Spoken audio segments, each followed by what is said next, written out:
Next देखें जी, numerical number है अब 7। An object of mass 1000 kg falls from a height of 30 meters on the sand below। एक object है जिसका mess है 1000 ग्राम्स। मैस है ऑब्जेक्ट का 1000 ग्राम्स। 1000 ग्राम्स का मतलब 1 kg। कहते हैं एक ऑब्जेक्ट है 1000 ग्राम्स उसका मैस है और उसको कितनी हाइट से ड्रॉप किया गया है? 30 मीटर्स की हाइट से ड्रॉप किया गया है on the sand. If it penetrates 4 centimetre into the sand. कहते हैं 4 सेंटीमीटर सैंड के अंदर पेनिट्रेट कर जाती है। यानी उर्दू में अगर मैं आपको समझाऊं तो अगर रेत पड़ी हुई है और कोई वजनी चीज मैं ऊपर से गिराता हूं तो क्या होता है? ऐसा तो नहीं होगा कि रेत पे जाके रेत से जाके टकराएगी और वहीं पर रुक जाएगी। नहीं, बल्कि वो थोड़े डिस्टेंस तक रेत के अंदर धंस जाती है। पेनिट्रेट करने का मतलब धंस जाना। तो कहते हैं वो 4 सेंटीमीटर तक रेत के अंदर धंस जाती है। ठीक है, पेनिट्रेट कितने सेंटीमीटर तक?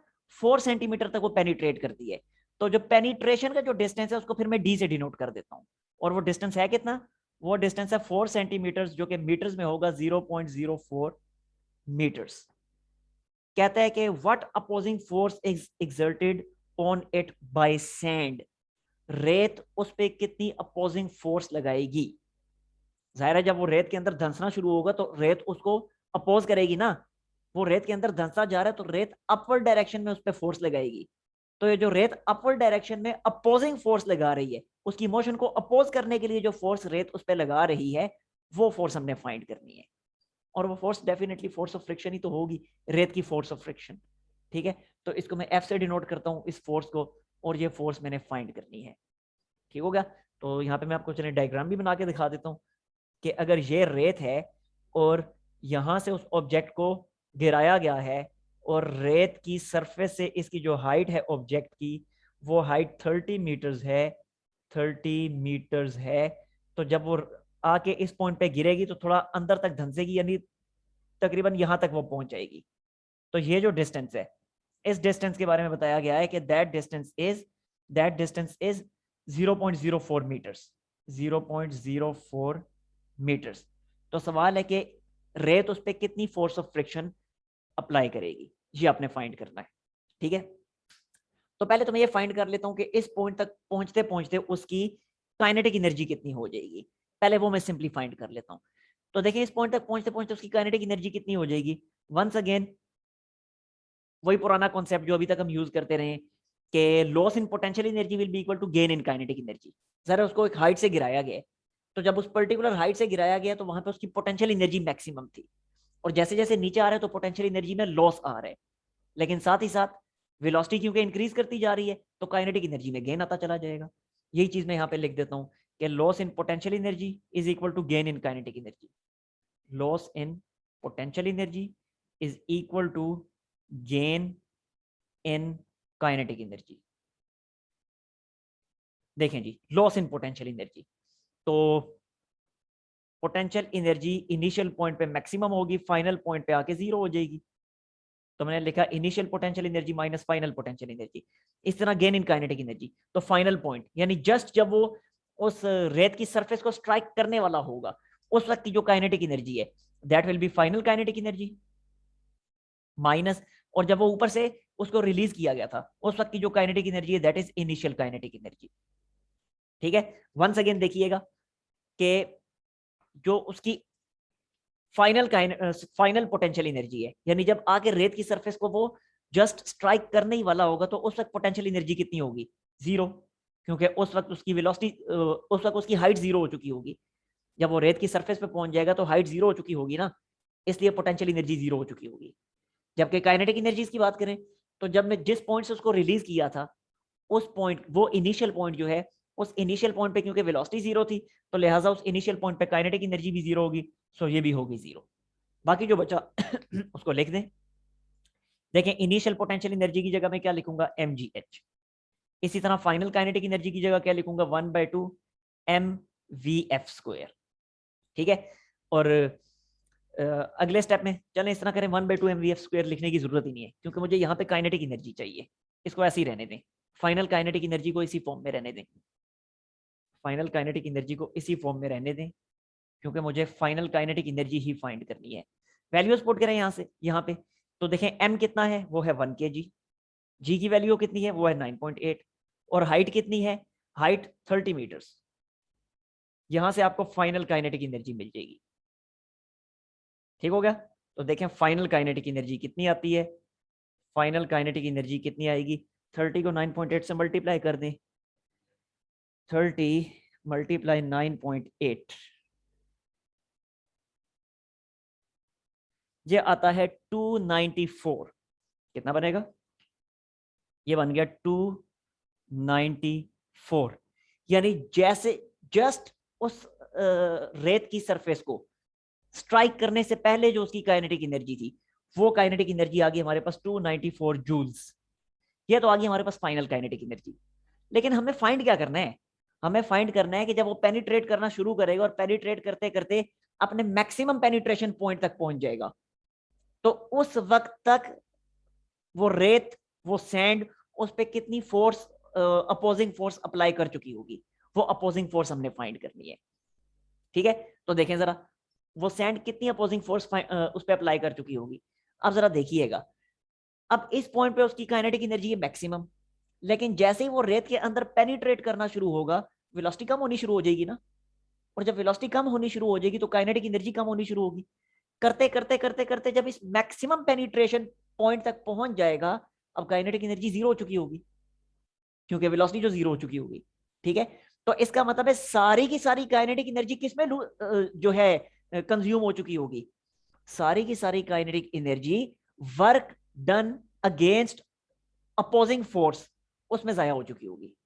समझ आई, रिपीट कर रहा हूं, सारी की सारी काइनेटिक एनर्जी इस रेत के अगेंस्ट वर्क करने में जाया हो चुकी होगी। तो इसलिए मैं कहूंगा कि ये सारी की सारी काइनेटिक एनर्जी जो है, that will be equal to work done against force of friction of sand. Kinetic energy will be equal to work done against force of friction of sand.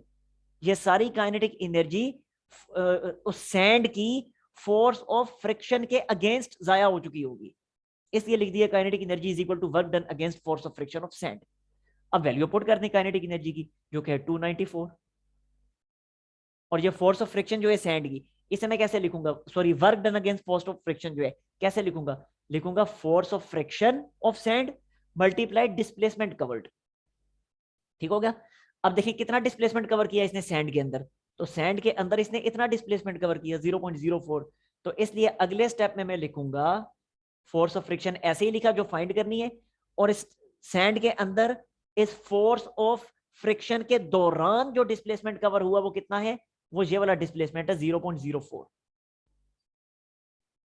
ठीक है, अगले स्टेप में इसको दूसरी साइड पे ले जाके डिवाइड कर दें, तो आपको मिल जाएगी force of friction of sand, यानी अपोजिंग फोर्स ऑफ सैंड।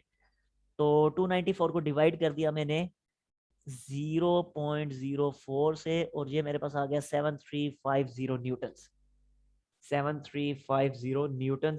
तो इसका मतलब है कि सैंड ने इतनी अमाउंट में फोर्स अप्लाई की, इतनी अमाउंट में अपोजिंग फोर्स अप्लाई की उस बॉल पे।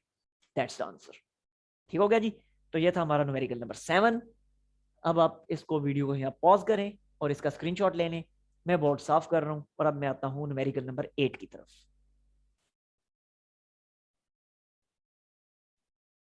नेक्स्ट देखें जी, न्यूमेरिकल नंबर 8 है हमारे पास। कहता है a body of mass m drops from a bridge into water of river. एक दरिया है, ये दरिया है, इस दरिया के ऊपर एक ब्रिज बना हुआ है, पुल बना हुआ है।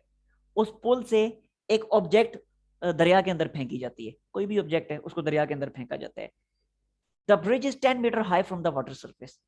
इस पुल की जो ऊंचाई है इस वाटर की सरफेस से वो है 10 मीटर्स, यानी इस हाइट के बारे में हमें बताया गया कि that height is 10 metres, that height is 10 metres.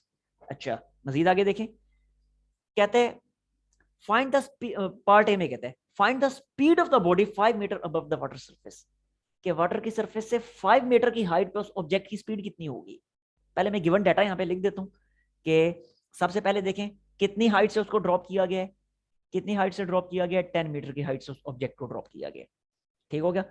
सवाल उसका ये है, पार्ट ए में कहता है कि find the speed of the body 5 metre above the surface, कि उस ऑब्जेक्ट की स्पीड कितनी होगी 5 मीटर की हाइट पे फाइनल स्पीड हमने फाइंड करनी है, सॉरी 0 लिख दिया मैंने, ये हमने फाइंड करनी है, ठीक है। फाइनल स्पीड हमने फाइंड करनी है कब की, उस वक्त की फाइनल स्पीड के जब वो ऑब्जेक्ट वाटर की सरफेस से 5 मीटर की हाइट पे होगी, यानी जब वो ऑब्जेक्ट यहां तक पहुंच चुकी होगी, इस पॉइंट तक। इस पॉइंट की जो हाइट है वाटर की सरफेस से 5 मीटर ही बनती है ना, तो ये पॉइंट जो है इसे मैं चलें बी का नाम दे देता हूँ वंस अगेन, और जहां से इसको ड्रॉप किया गया था ब्रिज से, उसे पॉइंट ए का नाम दे देता हूँ।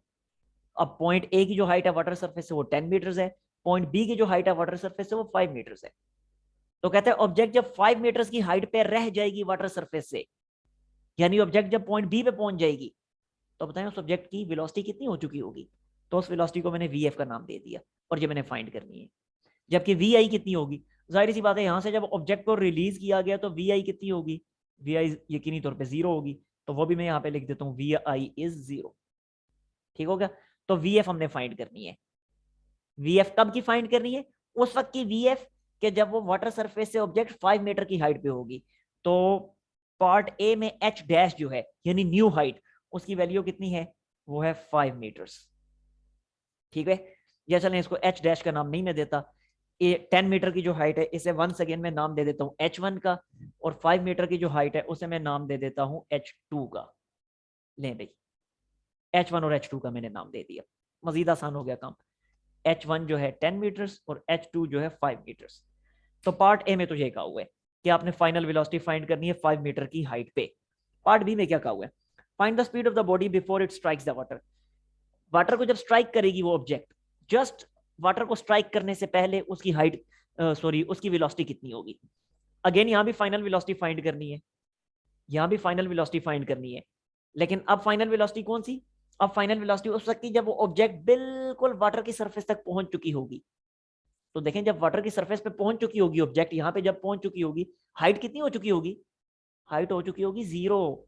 इसलिए पार्ट बी के लिए हाइट की वैल्यू है 0। ठीक हो गया। H3 का नाम दे देता हूं चले मैं इसको, H1 H2 H3। तो पार्ट बी में अब 0 मीटर की हाइट पे उसकी फाइनल वेलोसिटी फाइंड करनी है, और इस फाइनल वेलोसिटी को वीएफ का नाम दिया, इस फाइनल वेलोसिटी को वीएफ डैश का नाम दे देता हूं ताकि मिक्सअप ना हो। अब कैलकुलेशन हम स्टार्ट करते हैं अपनी। तो देखिए जी, फिर पहले पार्ट ए, तो पार्ट ए को सॉल्व करने के लिए once again final velocity find करनी है ना, तो एक दफा फिर वही जाना पहचाना पुराना कॉन्सेप्ट के loss in potential energy equals to gain in kinetic energy. तो ये मैंने लिखा loss in potential energy is equal to gain in kinetic energy. ठीक है, अब loss in potential energy once again क्या होगा, m g h1 minus m g h2 is equal to gain in kinetic energy. क्या होगी gain in kinetic energy, 1/2 m v two square. Second point कौन सा है, पॉइंट बी। ठीक है, ए से रिलीज किया गया तो ए फर्स्ट पॉइंट है, बी पे पहुंचा तो बी सेकेंड पॉइंट है। तो 1/2 m v two square minus 1/2 m v one square. ठीक है जी। अच्छा अब जरा देखिए कि फर्स्ट पॉइंट जो है ये वाला फर्स्ट पॉइंट, पॉइंट ए, यहाँ पे इनिशियल वेलोसिटी 0 है। तो जब पॉइंट फर्स्ट पॉइंट की इनिशियल वेलोसिटी 0 है तो ये पूरे का पूरा एक्सप्रेशन वंस अगेन हो गया 0, क्योंकि v1 जो 0 है, v1 0, तो इसका मतलब है पूरे का पूरा एक्सप्रेशन खत्म। बाकी देखें लेफ्ट हैंड साइड पे m कॉमन आ रहा है, तो मैंने पूरा पूरा mg कॉमन आ रहा है, सॉरी mg कॉमन ले लिया, तो बाकी बचा h1 माइनस h2। इसी तरह यहाँ पे 1/2 एम वी टू स्क्वायर। आगे समझ बात की। अच्छा अब जरा देखें, अब ये क्या बनेगा, ये m और ये m तो हो गए कैंसल, बाकी क्या बचा, बाकी है 2 को यहाँ पे लेके लाके मल्टीप्लाई करें तो 2g h1 minus h2 is equal to v2। v2 कौन से पॉइंट की वेलोसिटी है, पॉइंट b की वेलोसिटी है, जिसको मैं यहाँ पे vf का नाम दे चुका हूँ। ठीक हो गया।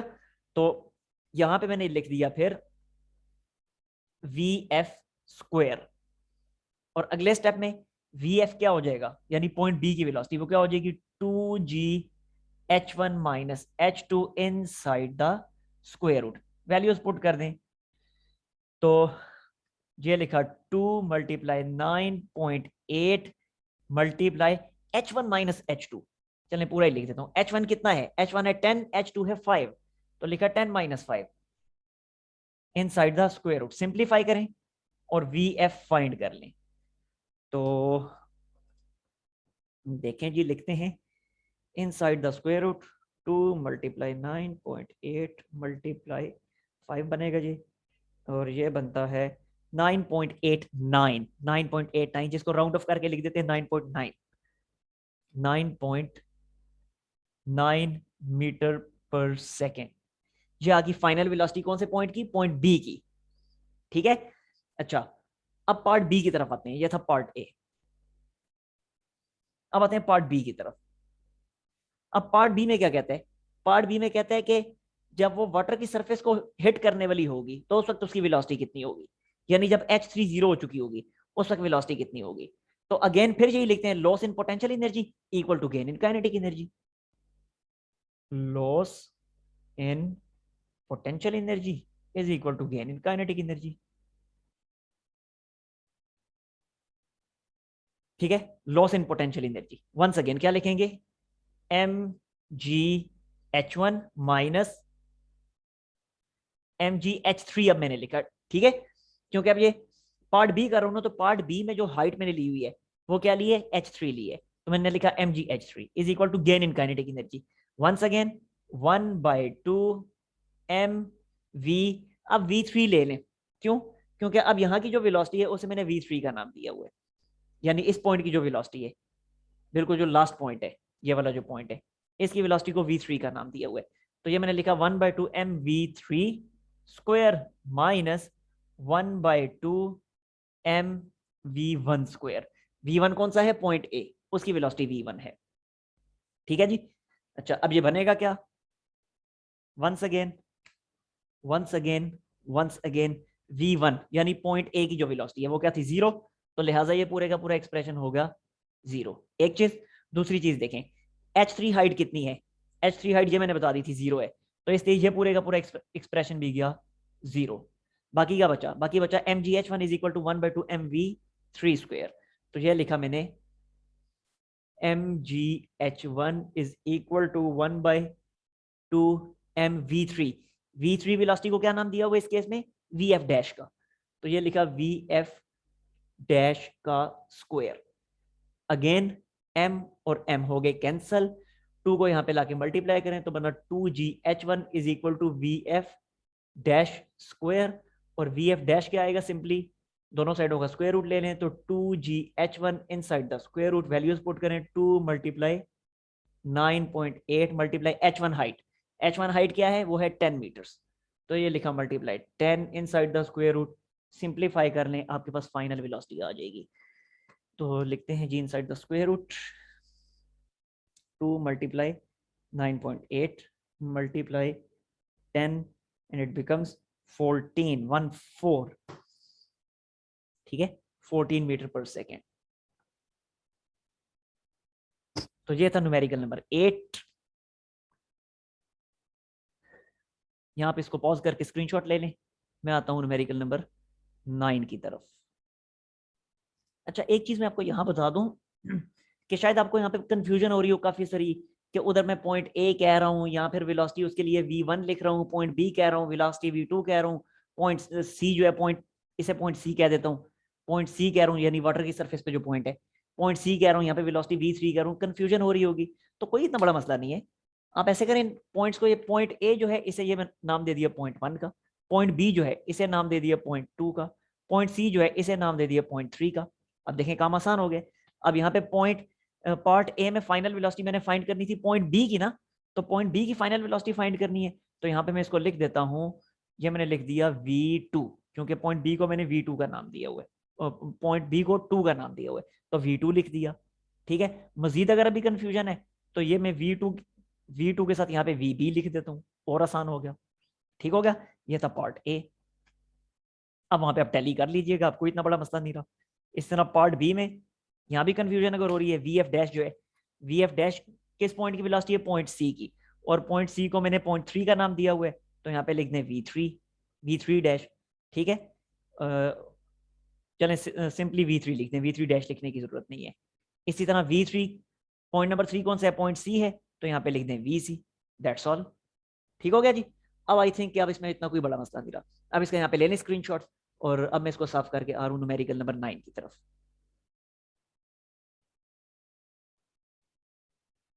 अच्छा, आते हैं जी अब लास्ट न्यूमेरिकल की तरफ, जो कि है न्यूमेरिकल नंबर 9।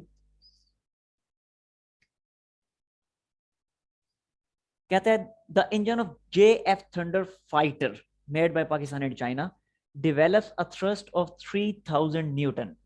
3000 न्यूटन यानी ये फोर्स है, जरा न्यूटन फोर्स का यूनिट होता है, तो ये फोर्स आ गई 3000 newton. What horse power does it at a velocity of 600 metre per second, कि जब इसकी वेलोसिटी होगी 600 मीटर पर सेकेंड तो कितने हॉर्स पावर ये डिलीवर करेगा। हॉर्स पावर जरा पावर का यूनिट है, तो इसका मतलब है पावर हमने फाइंड करनी है। तो पावर पहले हम वाट्स में फाइंड करेंगे, और वाट्स में जब फाइंड कर लेंगे तो उसको हॉर्स पावर में कन्वर्ट कर लेंगे। पावर हमने फाइंड करनी है, ठीक है। तो पावर आपको पता है, पावर का एक फार्मूला तो है, एक फार्मूला तो था वर्क डिवाइडेड बाय टाइम, दूसरा फार्मूला था फोर्स इनटू वेलोसिटी। तो अब यहाँ पे क्योंकि फोर्स और वेलोसिटी गिवन है, तो सिंपली फोर्स इनटू वेलोसिटी वाला हम फार्मूला यूज कर लेंगे। तो F.V, और आपको पता है कि जिस डायरेक्शन में फोर्स अप्लाई हो रही है, वेलोसिटी की भी वही डायरेक्शन है। प्लेन के केस में फाइटर जेट है ना, तो इंजन जिस डायरेक्शन में फोर्स अप्लाई कर रहा है उसी डायरेक्शन में डिस्प्लेसमेंट कवर हो रहा है, उसी डायरेक्शन में वेलोसिटी है। तो इसलिए एंगल बना 0 डिग्री, तो FV cos 0, और cos 0 आपको पता है 1 होता है, तो सिंपली बनेगा FV। अब वैल्यूज पुट कर दें। फोर्स कितनी है? 3000। वेलोसिटी कितनी है? वो है 600। मल्टीप्लाई करें, आपको पावर मिल जाएगी वॉट्स में। तो 3000 मल्टीप्लाई 600, और ये बन गया 18, और आगे 5 जीरोस आ रहे हैं, 1850, 1850, ये आ गया वॉट्स में। ये वॉट्स में आया, हमें हॉर्स पावर में उसने क्या कैलकुलेट करें। तो अभी मैंने थोड़ी देर पहले आपको बताया भी था कि 1 हॉर्स पावर जो है वो 746 वॉट्स के इक्वल होता है। तो अब हॉर्स पावर में कन्वर्ट करना है, तो आप इस पूरे एक्सप्रेशन को 746 से डिवाइड कर दें। ये पूरे का पूरा एक्सप्रेशन जो है, इसे आप डिवाइड कर दें 746 से, और जैसे ही 746 से डिवीजन होगी, अब ये वॉट्स में नहीं रहा बल्कि ये हॉर्स पावर में कन्वर्ट हो गया, इसलिए दोबारा अब उसके साथ वॉट्स नहीं लिख देना। तो 746 से इसको डिवाइड करें, तो बनेगा बनेगा 2412.86, 2412.86 horse power, and that's the answer. ठीक है, तो यह था जी आपका लास्ट न्यूमेरिकल। इसके साथ ही न्यूमेरिकल्स खत्म हुए। तो नेक्स्ट टाइम फिर इंशाल्लाह हम स्टार्ट करते हैं चैप्टर नंबर 5। ओके जी, अल्लाह हाफिज।